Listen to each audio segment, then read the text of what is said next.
Ahí se escucha bien. Bien, bueno, gente, buenas tardes.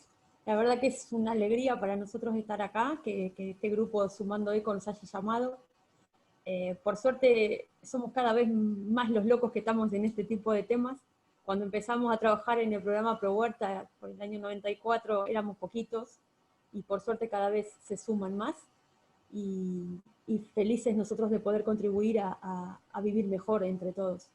Tanto en este tema como en cualquier otro que necesiten, estamos disponibles. Nosotros, Dolores depende de Maipú, a nivel de INTA, donde tenemos la oficina. En este momento yo la estoy coordinando. Pero nosotros en INTA tenemos siempre la filosofía de trabajar en equipo y llamar para cada uno de los temas al que más sabe de nuestro equipo. Tratamos de complementarnos, de ayudarnos entre nosotros, porque los temas son muchos, muy diversos, y uno no se puede creer que se sabe todo. Y bueno, en nuestra zona la gente que más está sabiendo de este tema son Andrés Román y Laura Egea, son dos técnicos que dependen del INTA de Madariaga, en realidad, de la Agencia de Extensión Rural, pero con esta manera de trabajar en equipo estamos siempre relacionados y colaborando entre nosotros. Yo voy a estar acá apoyándolo y colaborando también con ellos, voy a tener alguna pregunta, pero básicamente que va a desarrollar el tema es Andrés. Le tengo toda la fe, así que quedan con él. La idea es que Andrés haga su presentación y que después ustedes vayan haciendo las preguntas por el chat, todo lo que no hayamos dicho o nos falte, pregúntenlo tranquilos, no hay ningún problema, y vuélvanos a llamar cada vez que lo necesiten. Andrés, todo tuyo. Bueno, buenas tardes a todos. Gracias por convocarme, a la gente de Dolores, a Julia por tenerme siempre en cuenta. Gracias a Laurita, me va a estar acompañando en las respuestas seguramente. Bueno, yo mucho más no le voy a hablar. Como le dijo Julia, pertenezco a la ER de Madariaga, pero trabajo en el partido de Villa Gesell y Pinamar, un suelo totalmente arenoso, distinto por ahí al que tienen ustedes, pero el compost, si bien nosotros trabajamos con compost para la huerta, para mejorar la calidad de nuestro suelo, el hecho de compostar, el beneficio que le hacemos al medio ambiente es muy grande al compostar. Así que yo voy a compartir pantalla, así en el chat, como dijeron, puede ir pasando todas las preguntas y al finalizar las vamos a ir contestando. Y lo que le voy a pedir es que mantengan cerrados los micrófonos, así no nos acoplamos. ¿Bien? ¿Qué es el compost? Es una sustancia que está constituida por desechos de origen animal y vegetal. O en forma mixta también podemos realizar este compost. ¿Para qué lo usamos? Lo vamos a usar para añadirlo al suelo, ¿sí? Y mejorar sus características físicas, químicas y biológicas. Ahora, cuando nosotros realizamos compost, va a depender cómo estemos haciendo este compost, qué vamos a poder utilizar. No siempre podemos utilizar todos los desechos de origen animal, pero sí podemos utilizar siempre los de origen vegetal. ¿Bien? Cuando hablamos de desechos de origen animal, nos referimos sobre todo a los estiércoles. Es muy común, culturalmente se utilizaba en las huertas los estiércoles de caballo. Hoy está comprobado que esto puede traer algunos inconvenientes, pero si nosotros lo hacemos de una manera adecuada, podemos llegar a utilizarlo. Nosotros vamos a ver hoy las dos formas. Podemos separar este compost para hacerlo de dos maneras, una más a nivel hogareño, más a nivel familiar, en donde de a poquito vamos a ir incorporando restos orgánicos, y otra manera, digamos, como a mayor escala, cuando tenemos mayor cantidad de volumen de materia orgánica como para compostar. Bien, está comprobado que si nosotros podemos hacer esta separación en nuestra casa, vamos a reducir muchísimo lo que se lleva a, como decía Santiago, un basural a cielo abierto, en donde tenemos una gran lixiviación de líquidos y en donde vamos a tener una gran contaminación. Algunos estudios dicen que más o menos producimos 1 kilo de residuos sólidos orgánicos por persona por día, y de ese kilo el 46% es de materia orgánica, ¿sí? Un 14% de cartones y papel, y el resto, bueno, entre vidrio, chapas, plástico, pero el mayor volumen lo tenemos en los residuos de vegetales. El compost es una alternativa, ¿sí? para poder hacer este proceso de compostaje y poder reutilizar estos restos orgánicos, en donde van a intervenir hongos y bacterias. Pero estos microorganismos van a precisar sí o sí de oxígeno, de humedad, ¿sí? Bueno, de la materia orgánica, que es lo que le vamos a estar brindando, ¿sí? Y si nosotros logramos controlar la temperatura, la humedad y la relación carbono-nitrógeno, vamos a poder acelerar el proceso y vamos a hacer un correcto proceso de compostaje. Si nosotros no controlamos esto, vamos a perder algunos nutrientes que después, para las plantas, va a ser muy lerdo el proceso, va a tardar muchísimo, e inclusive nos pueden llegar a aparecer algunos insectos o bichitos que no queremos que estén en la compostera. Entonces, sí o sí tenemos que controlar temperatura, humedad y relación carbono-nitrógeno. Si lo hacemos a grande escala, sobre todo cuando utilizamos restos animales. Si lo hacemos en casa, es aconsejable seguir todos estos pasos para que el proceso sea mucho más rápido y que ese compost sea de mejor calidad. Una de las cosas que tenemos que tener en cuenta es los tamaños de las partículas que vamos a poner en esa compostera. Si nosotros ponemos partículas muy grandes, vamos a demorar el proceso. Cuanto más chicos sean las partículas, mejor van a ser, porque los microorganismos van a tener mayor superficie como para atacar esa materia orgánica y poder transformarla.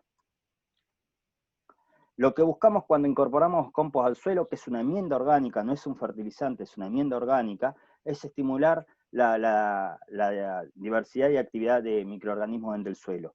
Nosotros cuando estamos incorporando este compost, vamos a cargar un montón de microorganismos benéficos al suelo que van a combatir contra los microorganismos patógenos, que son aquellos que nos hacen daño.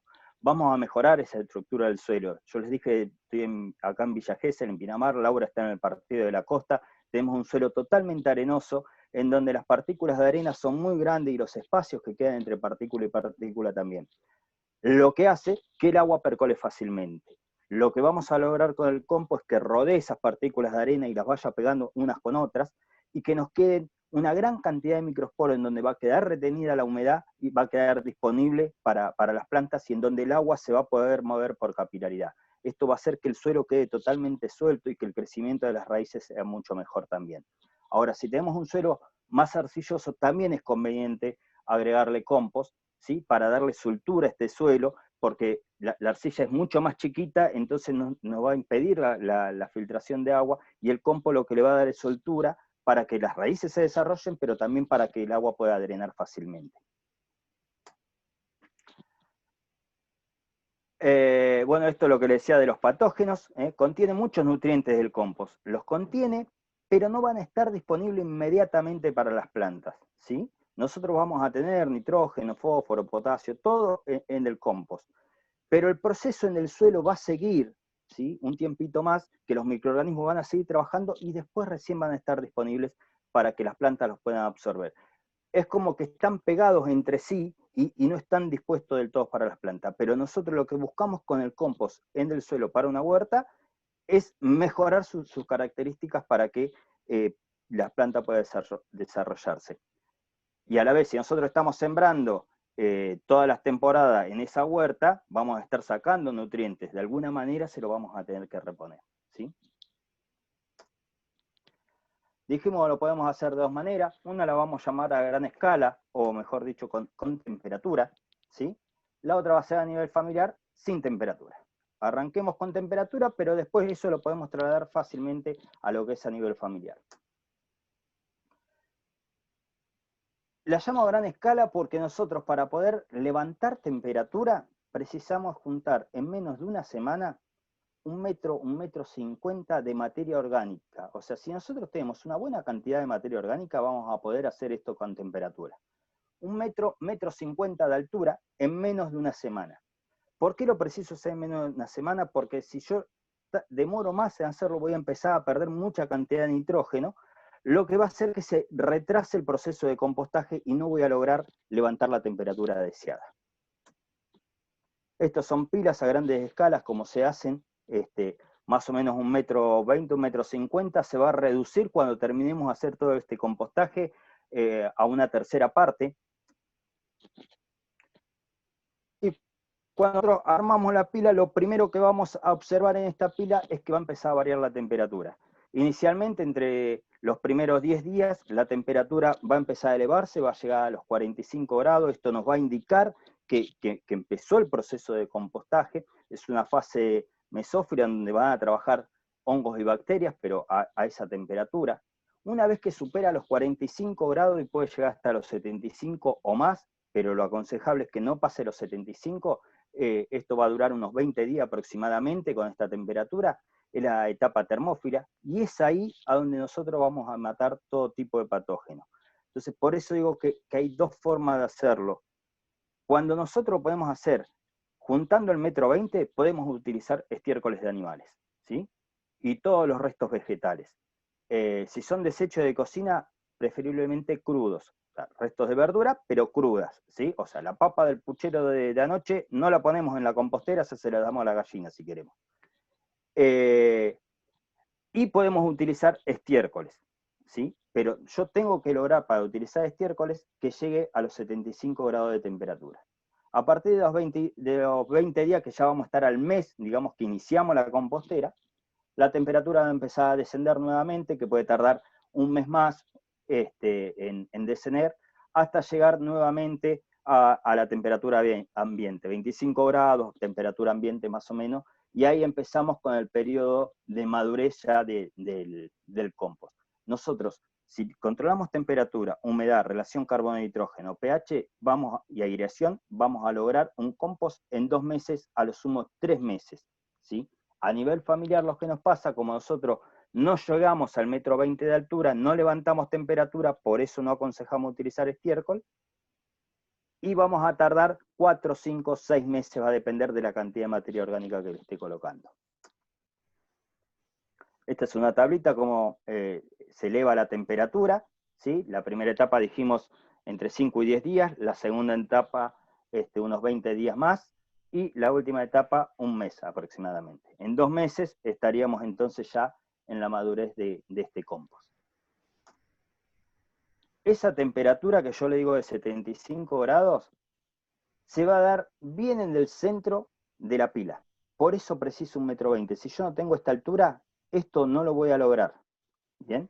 Los microorganismos, al entrar a consumir esa materia orgánica, ¿sí?, van a empezar a liberar temperatura, pero lo van a hacer bien en el centro.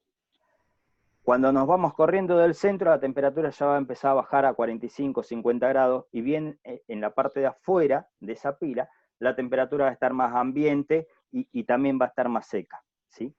Abajo, en el centro, pero bien abajo, vamos a tener unos 50 grados de temperatura, pero el problema acá es que la zona esta no va a tener mucho oxígeno, y nosotros en todo momento precisamos el oxígeno para que estos microorganismos puedan trabajar. Ahora, yo le digo que 75 grados de temperatura precisamos, pero lo estoy marcando solamente acá, que tenemos 75 grados. Para lograr en toda la pila los 75 grados, lo que yo voy a tener que realizar es, por lo menos semanalmente, volteos en donde lo que estaba afuera pasa adentro y lo de adentro pasa afuera, cosa que toda la pila llegue a lograr esos 75 grados. Es esta la única manera en donde puedo eliminar todo tipo de patógenos. Ahí en esa tablita vemos que, no sé, un Escherichia coli, 1 hora 55 grados, lo eliminamos, ¿sí? O a 60 grados en 15, 20 minutos, eliminamos teña, ascaris, salmonela. Por eso cuando lo hacemos a nivel familiar y no tenemos temperatura, no es recomendable utilizar ningún tipo de estiércol y tampoco cáscara de huevo, porque de una cáscara de huevo también podemos tener salmonela. Y nosotros lo que tratamos de buscar es algo que sea totalmente inocuo para que después no nos haga daño. Y siempre pensando que esto vaya a nuestra huerta, que de nuestra huerta vamos a comer verdura cruda. Siempre tenemos que tener cuidado del lavado de la verdura correctamente, pero a veces se nos puede llegar a escapar algo. Y a veces decimos, y comí una ensaladita y tengo una descompostura y no sé qué, si lo único que comí es verdura. Y puede ser algo de esto que me está haciendo daño. Esto no quiere decir que si yo utilizo estiércol, sí o sí me voy a enfermar con algo de esto. No, está la posibilidad. Y si está la posibilidad y vamos a comer nosotros y nuestros seres queridos esa huerta, ¿para qué vamos a incorporarlo si podemos hacerlo con otras cosas? La temperatura es uno de los temas, la humedad es otra, ¿sí? Sí o sí de la humedad para que estos microorganismos puedan colonizar toda esa materia orgánica y puedan consumir esa materia orgánica. Si no tiene una humedad óptima de un 50-60%, no van a prosperar estos microorganismos y bueno, no vamos a poder realizar ese compostaje. Ahora, ¿cómo hago yo para medir esos 50-60 grados de humedad a campo o en casa? Fácil, tomando una porción de ese compost, apretándolo fuertemente en la mano, y de ese compost, ¿sí?, me tienen que salir 2 o 3 gotitas de agua. No más que eso. Con 2 o 3 gotitas, yo estoy en 60-70%, en 50-60% de humedad. Si lo aprieto y no cae agua, es que está seco. Así que voy a tener que regarlo, ¿sí? Si me cae demasiada agua, voy a tener que realizar eso mismo que hacía con la temperatura, realizar el volteo. Bueno, eso mismo hago la aireación, voy volteando para que se evapore un poco de agua, ¿sí? Si se me pasa de agua, me va a faltar oxígeno, porque los espacios que tendrían que estar ocupados por el oxígeno va a estar ocupado por el agua. Y en todo momento esto tiene que tener oxígeno para que trabajen hongos y bacterias en forma aeróbica. ¿Bien? Aireación, va todo de la mano, temperatura, humedad, aireación y después la relación carbono-nitrógeno también. Es imprescindible para que se desarrolle el proceso. Sí o sí tenemos que tener oxígeno. Para esto vamos a realizar esos volteos. Lo que le decía que va a favorecer la regulación de la humedad, ¿sí? También va a favorecer al enfriamiento de ese compost. Porque nosotros tenemos que llegar a 75 grados, pero se puede pasar de 75 grados, podemos llegar a 90 grados. Pero si llegamos a mayor temperatura, vamos a eliminar todo tipo de microorganismos. Los benéficos, los que nosotros precisamos para que realicen este compostaje, también lo vamos a eliminar a mayor de 75 grados. Es por eso que tenemos que controlar, y acá sí, si lo hacemos a gran escala, por ahí precisamos un termómetro largo como para ir controlando la temperatura, ¿sí? Esta es una maquinita que cuando se hace a gran escala se utiliza. Lo que hace esto es un volteo, lo que estaba afuera lo manda al centro, lo del centro afuera. A la vez, esta maquinita es diseñada, fue desarrollada por el INTA, esto es en INTA Castelar, una capacitación que fuimos con Laura.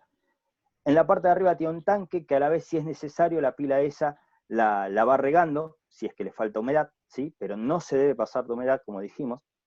Y esto se hace casi semanalmente. Relación carbono-nitrógeno. ¿Qué es esto?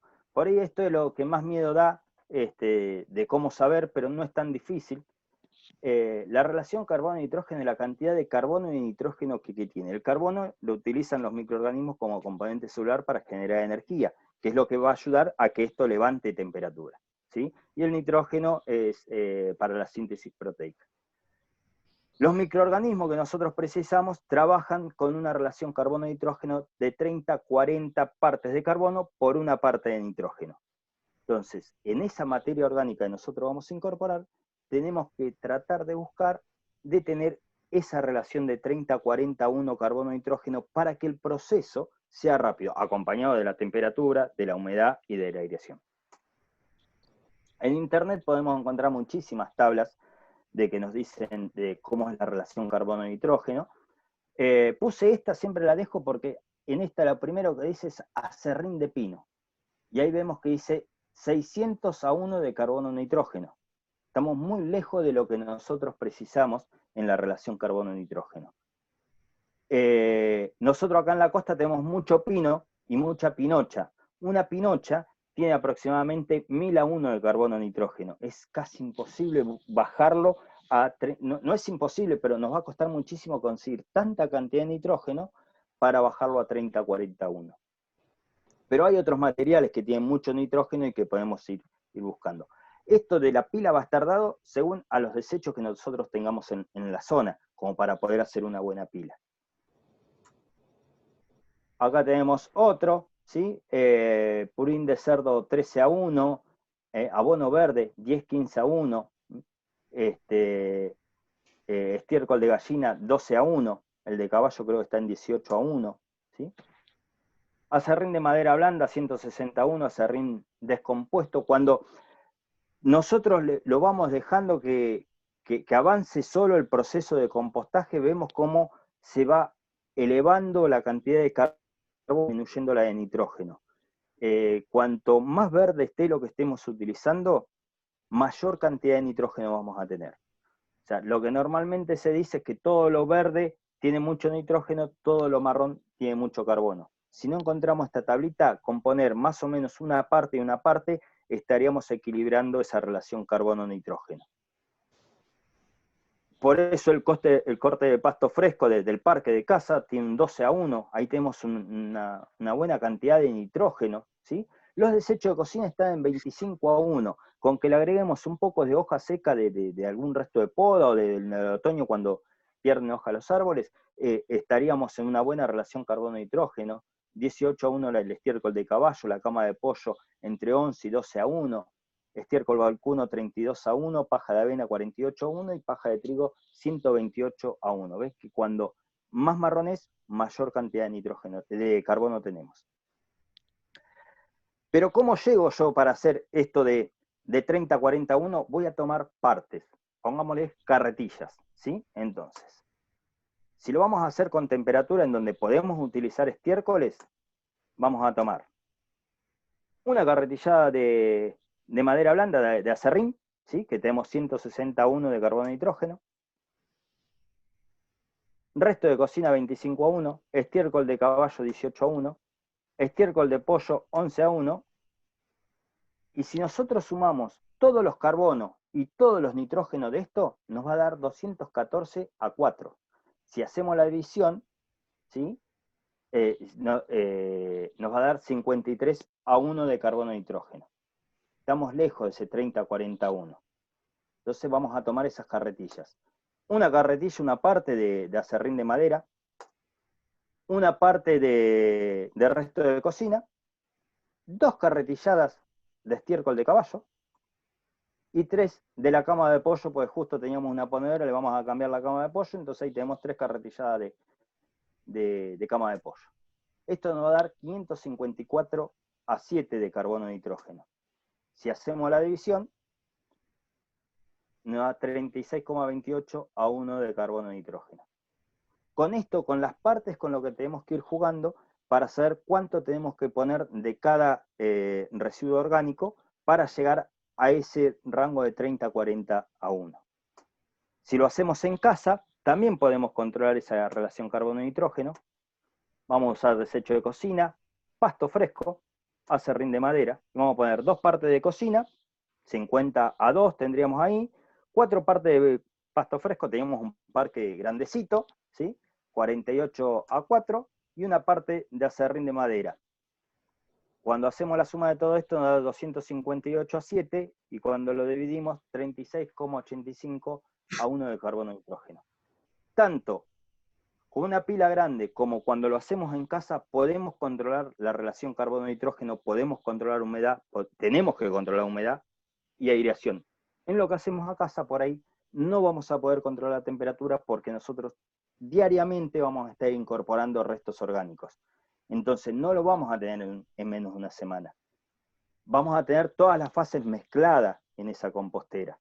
Es por eso que en la de casa no usamos estiércol ni nada de origen animal. Si tenemos la posibilidad de llegar en casa a 1,50 m, podemos hacer esto: desecho de cocina, estiércol, porque teníamos las ponedoras del INTA, así que usábamos la cama de pollo, corte de pasto fresco, acerrín para madera blanda, y ahí vamos jugando con las partes, y también estamos en 38,6:1 de carbono y nitrógeno. Pero esto va acompañado del 1,20 m, 1,50 m de altura. El pH es otra de las cosas que influye en todo este proceso de compostación, en donde el óptimo va a ser entre 6,5 y 7,5, para que los microorganismos puedan desarrollarse y puedan transformar todo esto en compost.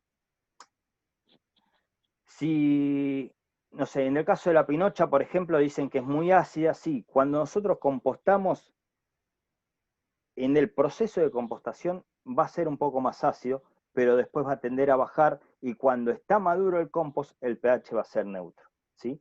Pero si sabemos que tenemos muchas cosas con acidez, acá sí deberíamos invertir por ahí en las tiritas para medir pH, o si tenemos un pHímetro, para poder controlar el pH.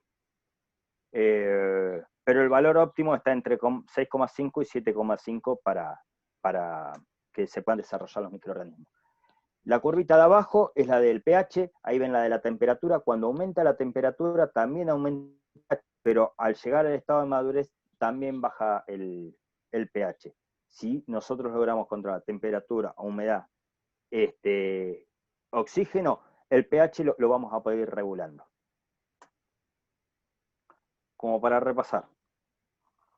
Nosotros en esa pila vamos a poner una fuente de carbono y nitrógeno, van a ser todos los restos de origen animal o vegetal, ¿sí? Esos restos vegetales van a estar cargados ya de microorganismos que van a empezar a hacer el proceso de compostación y se van a multiplicar dándole a nosotros las condiciones.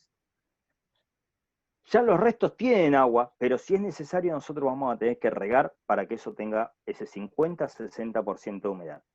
Y no nos tenemos que olvidar de la aireación. Vamos a tener que realizar volteo y que esto siempre quede aireado. Yo le dije que convenía poner partículas chiquitas. Ahora, que no sean muy chiquitas, que no se nos compacte mucho, porque si no nos va a faltar oxígeno. ¿Bien? Como respuesta a esto vamos a tener una liberación de dióxido de carbono, porque estos microorganismos dijimos que precisaban respirar, así que van a liberar dióxido de carbono. Esto va a hacer que también se levante la temperatura y también vamos a tener una evaporación de agua. Y como resultado obtenemos el compost. ¿Cuándo está listo esto? Cuando el material está completamente desintegrado.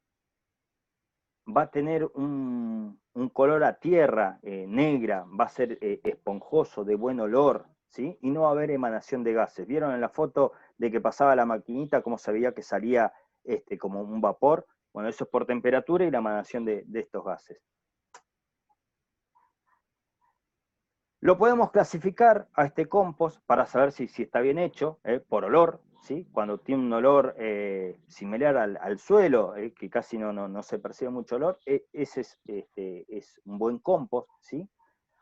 Ligeramente mohoso, así como humedad, está dentro del rango de los buenos todavía. Ya pasando del 3, cuando empieza a ser más frutado, ligeramente así medio ácido o a tabaco, ya empezamos a perder calidad del compost, y ya cuando sentimos ese olor agrio, a leche agria o a vinagre, así amoníaco, a orín, es un compost que no está bien hecho o le está faltando madurez, ¿sí? Pero también lo podemos clasificar por color y combinar las dos cosas, ¿bien? Cuando está negro, lo tenemos bien compostado.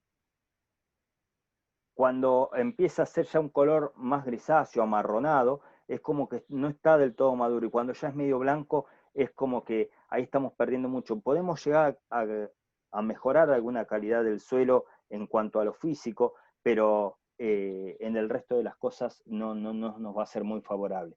Va a ser un compost que no tuvo humedad, seguramente le faltó humedad, y va a tardar muchísimo en realizarse. Puede llegar a tardar un año un compost que está blanco, digamos. Acá tenemos las grandes pilas, ven el humito que sale ahí, eso es por la temperatura que levanta, ¿sí? Y a nivel familiar, para ganar altura, porque estas pilas que nosotros tenemos, cuando hacemos 1,50 m de altura, se nos va a ir a 3 metros más o menos de ancho o más, ¿sí? Entonces vamos a presar mucha cantidad de materia orgánica. Pero en casa vamos a empezar también a reciclar para que reaprovechar cosas, ¿sí? Y estos pallets se encuentran por todos lados, o hacer un corralcito de madera, en donde ven que la separación de los pallets se les deja para que haya esa circulación de oxígeno. La idea acá es ganar altura y que el proceso se acelere un poquito más. Esto está hecho con caña, pero en la zona tenemos muchísimos sauce, 4 palos, y poner algunas varas de sauce cuando vienen las épocas del poda. Si queremos le podemos poner algún plástico, algún resto de silo bolsa o algo de eso, siempre agujereado, porque tenemos que dejar que drene el exceso de humedad, ¿sí? Podemos hacerlo con 4 o con 3, dejando una puerta a esto, en donde vamos a entrar con la pala y realizar los volteos que sean necesarios. O lo podemos hacer en tachos, de esos tachos de plástico o de chapa de 200 litros. Siempre tienen que estar agujereados, Acá este está muy coqueto, tiene hay unos tajitos, yo le haría los agujeros más grandes. En este caso este tiene una puerta abajo, porque cuando nosotros llenemos hasta arriba este tacho, va a ser muy difícil sacar el compost de ahí. Aparte lo de arriba es lo último que pusimos. Entonces, por eso la puertita de abajo. Este otro ya se venden estos a nivel comercial hoy. Tiene una manivela del otro lado para poder ir girando y hacer los volteos del compost. Ahora, cuando tenés el tacho medio lleno, se te complica un poquito para darlo vuelta. Yo lo que hago en este es, si bien le dejo unos buenos agujeros, cada tanto los voy cruzando algunas ramitas más gruesas, como para mantener esa aireación, ¿sí? Y que no se me compacte todo. Siempre tapado, siempre. ¿Por qué? Porque, bueno, acá en la zona de la costa a veces llueve una semana entera. Entonces, para evitar el exceso de humedad, debe estar tapado. La otra opción con estos tachos es que sean un tacho sin fondo, o sea, la tapa kitipón, ¿no? Y abajo, acá abajo, le ponemos dos ladrillos, ¿sí? Dos ladrillos separados más o menos de un poco más que el ancho de una pala. Nosotros vamos a ir tirando los restos orgánicos por arriba, van a caer al suelo primeramente, pero rápidamente se va a tapar. Podemos poner una tablita si queremos para que no se nos escape tanto. Sacamos la tablita y de abajo con la pala vamos sacando nuestro compost cuando ya esté todo el proceso hecho. ¿Hasta dónde voy a sacar? Hasta que yo encuentre la cáscara de la papa de la tortilla que hicimos hace 3 o 4 días. Ahí paro, porque eso no está compostado. Bien, saco hasta donde está todo desintegrado. Estos son tachos de plástico, lo mismo que lo otro, acá tenemos los agujeros más grandes, ¿sí? Y esta opción también está buena, que son con cubiertas viejas, dejándole un cuadrado acá como para poder sacar por abajo, porque si esto hacemos pilas también no va a ser muy difícil. Cuando tenemos que airear esto se complica bastante, pero bueno, a veces con una horquilla o dejando esas ramas y pudiéndolas mover, podemos llegar a buscar esa aireación. Es importante que esté tapado para que no se nos pase de humedad. Corralcito de alambre, ¿sí? En este caso usaron acá uno de un alambre de gallinero y le pusieron una bolsa. Con este alambre no es necesario la bolsa, y si le ponemos bolsa que esté agujereada para que eliminar el excedente de agua. ¿Sí? O cajoncitos de madera, ¿sí? ¿Qué podemos hacerlo con maderas recicladas? Buscar algo que tengamos en la zona. Este de acá abajo, que tiene 3 compartimentos, está muy bueno. Lo que tiene en el frente es una guía en donde vamos poniendo las tablitas a medida que vamos llenando la compostera. ¿Y por qué digo que está bueno esto de 3? Porque nosotros siempre nos conviene tener mínimo 2 composteras. Porque una vamos a empezar a incorporar materia orgánica, se nos llenó y lo dejamos descansar y empezamos a pirar en la de al lado. ¿Bien? Entonces, esta mientras se está compostando, esta la voy cargando. Cuando vacío esta, vuelvo a cargar esta mientras esta se composta. Y si a esto le agrego lombrices, en la que está compostada voy a agregar lombrices, en la otra la voy a estar cargando y la otra se va a estar compostando. Por eso son 3 en este sentido. Y ven que está siempre tapado, siempre aireado. Estas son algunas a nivel comercial, son encastrables, una arriba de la otra, se consiguen hoy en internet, en Mercado Libre y esos ya se venden. Esta también está muy buena, abajo tiene una abertura, es como con un encastre y se abre cuando precisamos retirar el compost.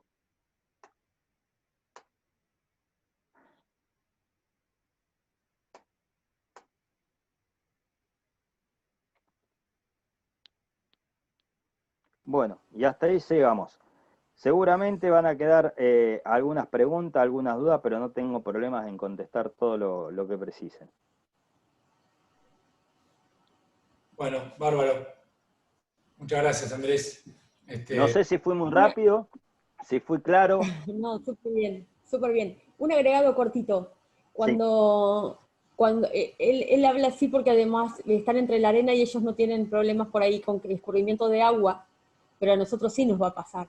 Si a lo mejor en el patio o donde lo hagamos en casa, tenemos que tener en cuenta que esos recipientes, esos últimos, sobre todo los plásticos, van a estar eliminando agua. esa materia orgánica a medida que se va descomponiendo va liberando líquido. Entonces, si tenemos pasto, no hay ningún problema, pero debe haber más de uno de ustedes que tiene todo baldosa en el patio, y es una lástima que no lo pueda hacer. Una buena alternativa es juntar, por ejemplo, una lata de pintura de 20 litros, pero vamos a tener que usar 2. A la de arriba le hacemos, calzamos una sobre la otra, y a la de arriba le hacemos agujeros como si fuera un colador. Entonces vamos poniendo en la lata de arriba, y lo que va escurriendo, como si fuera un colador, lo va juntando la lata de abajo. Y con ese líquido, diluyéndolo en una proporción de 10:1, también lo podemos usar después para regar nuestras verduras, pero más que nada vamos recogiendo ese líquido que si no tenemos pasto que lo absorba, nos va a complicar. Para un patio chiquito, en una ciudad, en una terraza, en un balcón, ese sistema puede servir. Sí, sobre Era todo una si nos idea, ¿no? olvidamos de tapar. Claro. Precisamos sí o sí el escurrimiento. Normalmente estas que son a nivel comercial, que se utilizan mucho por ahí, más en las ciudades, en donde hay muchos departamentos y eso, y se utilizan en los balcones, trae una bandeja recolectora, y algunos inclusive el tachito de abajo tiene una canillita en donde se va recolectando ese lisiviado. Y es 20:1, Julia. Si utilizás 10:1 en lo que es, como es lombricompuesto, ¿sí? Se puede Bien, utilizar bien. como fertilizante líquido, digamos, ese líquido que sale. O sea, podemos 2 partes de este líquido y 8 partes de agua. Bárbaro.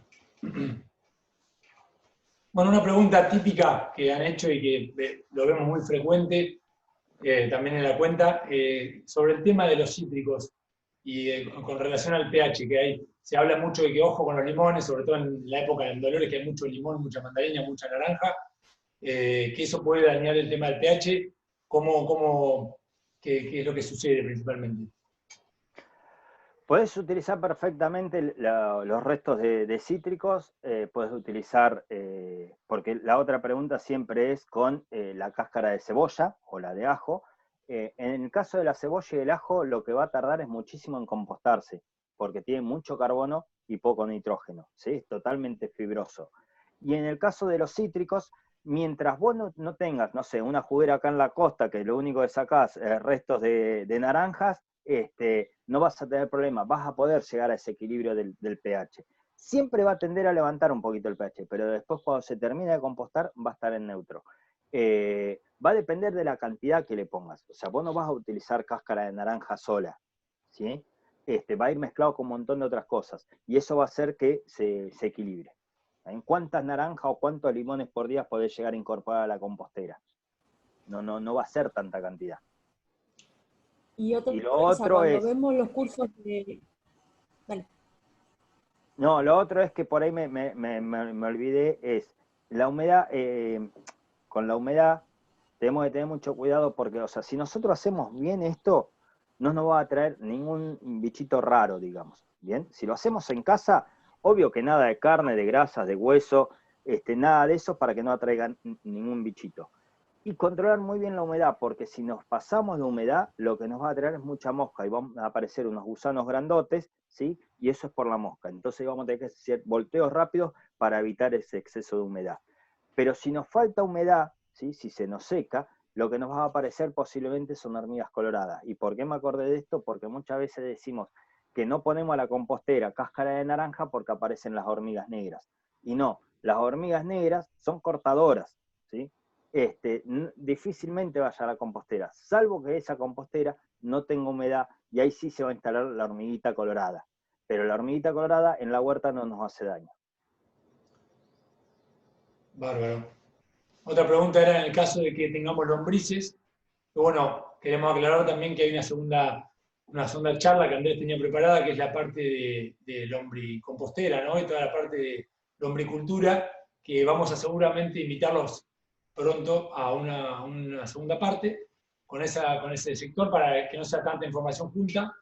Pero bueno, dentro de esta temática, que por supuesto la lombriz es protagonista, en el caso de que tengamos lombrices en nuestra compostera, preguntaban cómo hacer para airear sin dañarlas, por ejemplo. Bien. Primero, sí o sí, en el contenedor que tengas, si es a nivel familiar, digamos, con unos buenos agujeros. La lombriz tiene el hábito de comer de abajo hacia arriba. La lombriz precisa mayor cantidad de humedad para poder desarrollarse. Precisa entre un 70 y un 80% de humedad. Es mucho más húmedo en el lugar que está la lombriz. Pero si yo lo tengo en un tacho, la mayor humedad la voy a tener abajo. Y la lombriz come de abajo hacia arriba. Entonces va a tener mayor humedad. Y ella va a ir comiendo y yo voy a sacar de ese tacho. Yo le dije que sacábamos de abajo y sacaba hasta que encontraba una cáscara de papa o algo que no se había desintegrado. Acá voy a parar cuando encuentro la primera lombriz, porque quiere decir que a donde está la lombriz es compost y no es lombricompuesto. Ahora, si yo tengo todo junto, no puedo levantar temperatura, porque la lombriz, la temperatura ideal para ella son 25 grados. Pasado los 30 grados no hay desarrollo de cocones con las lombrices. Entonces, y la lombriz lo que come es compost, ¿sí? No come el resto de una hoja de lechuga o la cáscara de la papa, come compost. Yo primero tengo que compostar para poder darle de comer a la lombriz. Bárbaro, bárbaro. Bueno, otra pregunta es, en el caso de cosechar el compost, que sintamos que está listo, que está maduro, ¿qué porcentaje de ese compost podemos utilizar para nutrir las plantas? ¿La huerta o una planta de maceta o lo que sea? No, no hay problema con la cantidad que utilicemos, porque como es de liberación lenta, no tiene ninguna contraindicación, lo mismo que el lombricompuesto. Bueno, en el caso nuestro, con Laura, que estamos acá en la costa, siempre es poco lo que le ponemos, nos hace falta siempre más, pero lo que le podamos poner, bienvenido sea. No tiene problema. Normalmente utilizamos una carretillada por cada 5 metros cuadrados, más o menos, Laura. Sí, más o menos, exactamente. O sea, para lo En que es realidad huerta, que nosotros estamos continuamente sembrando y sacando nutrientes de esa huerta. va a depender mucho de para qué vamos a querer preparar el sustrato. Como dice Andrés, nunca es el exceso en este caso no es malo, lo que sí es un trabajo que vamos a estar desperdiciando si agregamos más de lo que la planta requiere, ya que van a ser nutrientes que nosotros obtenemos luego de todo el proceso de descomposición, y lo que hay que tener en cuenta es en dónde se desarrollan las raíces de las plantas que nosotros queremos cultivar. Así que ahí vamos a tener que ver bien si hacemos la huerta en tablones o en surco, si preparamos el sustrato para las macetas y de qué requerimiento va a tener la especie. Y después, para meterme, ya que estoy un poquito con el tema del pH y el uso de los Sí. cítricos, un compost bien maduro, cuando está hecho y tiene todas las condiciones que contaba Andrés al final de la charla, el olor, la textura, también el color, cuando ya está maduro, tiene un pH cercano al neutro. Nosotros, si agregamos algo de cáscaras de cítricos o de pinocha, vamos a estar favoreciendo que el pH sea bastante neutro, porque los compost domiciliarios, por lo general, dan pHs altos. Esto lo hemos evaluado en algunos de los cursos que hemos ido a Castelar, donde justamente hemos llevado para analizar el pH de compost domiciliarios de la zona, y tienen esa característica. Y por último, para terminar también, hay que tener mucho cuidado con los excesos, más que nada en lo que corresponde a la relación carbono-nitrógeno. No poner mucha cantidad, porque ahí sí ya nos vamos, no solo del pH, sino también de las condiciones óptimas para que se dé el proceso. Bárbaro, bárbaro. Bueno, una pregunta también que nos interesa mucho acá en Dolores, que tenemos buena tierra por lo general, la diferencia por ahí de allá es que hay mucha arena, es la técnica del pozo, ¿no? Hacer un pozo en el patio, acá gran cantidad, la gran mayoría de los vecinos, gracias a Dios tenemos patio, nuestro cachito de tierra, y bueno, haciendo un pozo, por ejemplo, de 1 metro de profundidad por 50 centímetros de ancho, y empezando a tirar ahí, más allá de que va a ser difícil recolectarlo de abajo. En el caso, por ejemplo, de hacer 3 pozos, uno al lado del otro, y dejar madurar, porque no vamos a poder agarrar lo que queda abajo, lo más nuevo va a ser lo de arriba. Entonces vamos al tercer pozo, y cuando el tercer pozo se llenó, o al segundo, volvemos al primero, lo destapamos y tal vez haya un compost maduro. ¿Eso se puede volteándolo? ¿Es una técnica viable? Yo no recomiendo lo del pozo, mucho menos acá en la costa, pues se nos devorona la arena. A ustedes se les puede llegar a contener ese pozo. Pero tenemos dos problemas. No podemos controlar muy bien la aireación. Cuando llueve se va a llenar de agua, se nos va a pasar de humedad, ¿sí? Y después el otro problema es que nos vamos a tener que agachar mucho más para sacar. Vamos a desperdiciar muchísimo materia orgánica. Yo utilizaría la pila o algún tipo de contenedor para irme para arriba, pero no aconsejo nunca el pozo. Si bien es una técnica que siempre se hizo, yo no la veo muy viable, sobre todo por el control de humedad y aireación. Bien. Porque ahí... Y después, También bueno, es real un metro, que... si tenemos chicos, también después es un problema, tiene que estar bien cercado. Yo utilizaría más contenedores hacia arriba. Sí, y el tema de años más húmedos, este año porque está seco, pero años más húmedos, a veces uno hace un pozo y antes de llegar a la profundidad de la pala ya tenemos agua. A veces tenemos las napas muy altas en la zona nuestra y es muy probable que se nos llene de agua. Y si se llena de agua pierde oxigenación y se va a terminar pudriendo, se va a hacer una sopa. Tal cual, sí. Y eso nos va a traer mosca y va a tener emanación de olores fuertes también. Bien, porque hay algo interesante que es, por el tema de hacer el pozo, que es más sencillo desde la realización inicial, pero después tal vez se complica, es importante diferenciar el concepto compost de decir, bueno, es un descarte, como por ahí uno hace un pozo y tira el excremento de los perros, eso ya, o sea, estamos hablando ya de descartar en un pozo, pero ya sería un producto que no se puede utilizar para nada, ¿no? Eso está bueno de diferenciarlo bien. Que pasaría Sí, a no ser compost. Si me voy a tomar el trabajo de realizar el compost, tratar de controlar humedad y aireación, sobre todo a nivel familiar, aprovecho para cualquier tipo de cultivo, tanto para ornamentales como frutales, huerta, trato de aprovecharlo.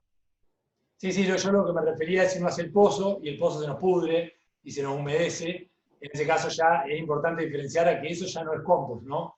Sería un desecho de comida que uno no está tirando al basural, sería una técnica simplemente para, una técnica alternativa para no desechar y que vaya todo al basural, pero no sería llamado compost, no se podría utilizar para...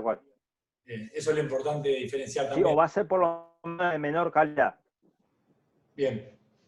Porque siempre nosotros decimos de última, cuando uno hace el intento, cuando la gente tiene miedo para comenzar y tiene muchas dudas, es decir, lo peor que nos puede pasar, el fracaso número 1 sería que no se nos composte bien y empezamos de vuelta. No hay mucho que perder acá. Lo bueno es que... Sí, el gran problema que tenemos a nivel familiar es que todos le tienen miedo con qué es lo que va a traer ese compost y los olores que va a largar, ¿bien? Y eso lo controlamos con la humedad. Si nosotros estamos en ese 50-60% de humedad, no va a emanar, va a salir un olor, pero no va a ser fuerte ese olor, ¿bien? Y no va a traer moscas, que las moscas es a donde mayor cantidad de olor vas a tener.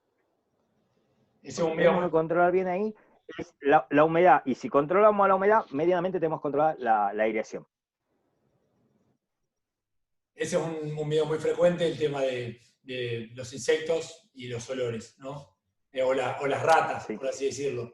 El tema si nosotros tenemos, vos fijate que los roedores normalmente están en lugares secos, más bien. O anidan en lugares secos. Si nosotros tenemos la humedad, lo vamos a poder controlar. Y si a eso no le agregamos ninguna otra cosa que no sea resto vegetal, lo vamos a mantener bien. Ahora, por eso yo les decía, no todo crudo, la verdura cruda, porque si es la papa que me quedó de alguna comida, eso va a tener un rastro de grasa y eso sí me va a traer a roedores por ahí. Por eso siempre es preferible todo lo crudo, ¿bien? Y algo más se me vino a la cabeza y se me fue. Ahora me voy a acordar. Es muy importante el tema del detalle que dijiste de lo que tiene aceite, ¿no? Porque por ahí uno usa todo el descarte de la cocina y hay mucho descarte tal vez de lo que uno ya cocinó y eso no es conveniente para lo que es compostaje. No. Eso es importante. No. Bien. Bueno, yo creo que como estuvo muy completa tu presentación, se respondieron solas muchas preguntas que teníamos, más allá de que hubo algunas preguntas escritas. Creo que también uno va a madurar esta información con el tiempo, los que estuvimos acá, que somos muchos, y tal vez de acá al próximo encuentro haya algunas preguntas que nos puedan ir haciendo también en off a la cuenta o a nuestra página de Instagram, que nosotros vamos a ir guardando. Sí, sí. Así que, bueno, quien después le vaya surgiendo o vaya animándose a experimentar y a comenzar con la técnica y le surjan incertidumbres y preguntas, váyanselas guardando, nos las envían, y el próximo encuentro con Andrés, con Julia, con Laura, por ahí hablando de ya la parte de la lombricultura, podemos también hacer una intro cortita y poder sacarnos, que nos respondan esas dudas que la gente vaya haciendo. Sí, no, ningún problema. Lo importante es de esto, lo que a mí me interesa que quede claro es que si yo lo voy a hacer a nivel familiar y esto no va a tener temperatura, no puedo utilizar restos de origen animal, solamente vegetal. A nivel familiar, solamente vegetal porque esto no va a levantar temperatura.